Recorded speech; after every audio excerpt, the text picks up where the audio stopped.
ẹnikẹ́ni tó bá ń gbé nínú igbó ohun tí a máa ṣe fún wọn rèé. Sunday Igboho ló sọ̀rọ̀. Olóyè Sunday Adéyẹmọ ẹni tí ọ̀pọ̀ èèyàn mọ̀ sí Sunday Igboho ó ti rọ àwọn ọba aláyé nílẹ̀ Yorùbá pàápàá àwọn tí Òkè Ògùn ní ìpínlẹ̀ Ọ̀yọ́ láti ṣe àtìlẹ́yìn fún àwọn ọ̀dọ́ lórí ìgbógun ti àwọn ọ̀daràn tó ń da ilẹ̀ Yorùbá láàmú. Sunday Igboho pàrọwà yìí nígbà tó ṣe àbẹ̀wò sí ààfin ọ̀kẹ́rẹ́ tìlú Ṣakí lásìkò tó lọ béèrè fún àtìlẹ́yìn àwọn ọba náà láti kojú ìwà ìjínigbé tó ti di tọ́rọ́ fọ́nkálẹ̀ nílẹ̀ Yorùbá. Ó wá sọ wípé ọ̀pọ̀ àwọn ọba àti àgbààgbà nílẹ̀ Yorùbá ó ní wọ́n ti ṣe ọ̀pọ̀ iṣẹ́ láti fòpin sí ìwà ìjínigbé tàbí ìgbésùmọ̀mí nílẹ̀ Yorùbá, àmọ́ tí òun náà sì fẹ́ bẹ̀rẹ̀ láti ibi tí wọ́n bá iṣẹ́ dé.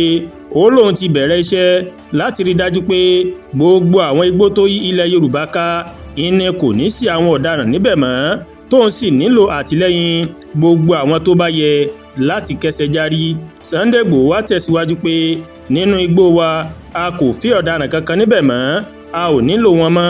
Kódà bí a bá bá Yorùbá nínú igbó kí ló ń ṣe níbẹ̀? Ẹ máa bọ̀ nígboro láti máa gbé, kí lẹ̀ ń ṣe nínú igbó? Ẹnikẹ́ni tí a bá bá nínú igbó ohun tójú rẹ̀ bá ti rí kó faramọ́ ni.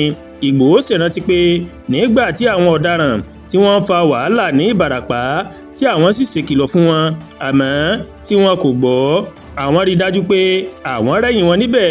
Nígbẹ̀yìngbẹ́yìn ó wá wòye pé tí àwọn bá ti rí àtìlẹ́yìn àwọn ọba ó máa rọrùn láti lè lé àwọn afurasí ọ̀daràn tó wà nínú igbó èyí tó gbàgbọ́ pé wọ́n jẹ́ ìran Fúlàní. Ó ní ó yẹ láti tètè gbé ìgbésẹ̀ láti rí wípé àwọn ọ̀daràn náà wọ́n kúrò ní àyíká ilẹ̀ Yorùbá pátápátá kí wọ́n bá gba ilẹ̀ àti ilé mọ́ gbogbo èèyàn lọ́wọ́ nítorí kò síbi tí wọ́n máa lọ. Ó wá fi kọ́rọ̀ rẹ̀ pé àwọn kò ní kí àjòjì kó má wàá gbé ilẹ̀ Yorùbá, ṣùgbọ́n gbogbo àwọn tó bá fẹ́ máa gbé nílẹ̀ Yorùbá wọ́n nílò láti bọ́ sí ìgboro níbi tí ojú ti máa ká gbogbo èèyàn. Sunday Igboho ló sọ bẹ́ẹ̀. Àdúràgbà Olúwatóyìn ló ń kàròyìn sí létí láti kàn ní Ẹ̀yà Yorùbá World TV. Bẹ́ẹ̀ ṣe ń wò wá ẹ máa bá wa like, ẹ máa share, ẹ máa comment. Ẹ má tún gbàgbé láti bá wa subscribe sórí YouTube channel wa kí wọ́n bá wa tẹ notification bell láti lè máa àwọn ètò wa lọ́kọ̀ọ̀jọ̀kan tó bá ti gorí ìkànnì yìí. Ẹ ṣé pọ̀ tẹ́ ń wò wá o, a kú òjò yìí, òjò aláyọ̀ ni yóò jẹ́ fèmí àti yín o, àmín.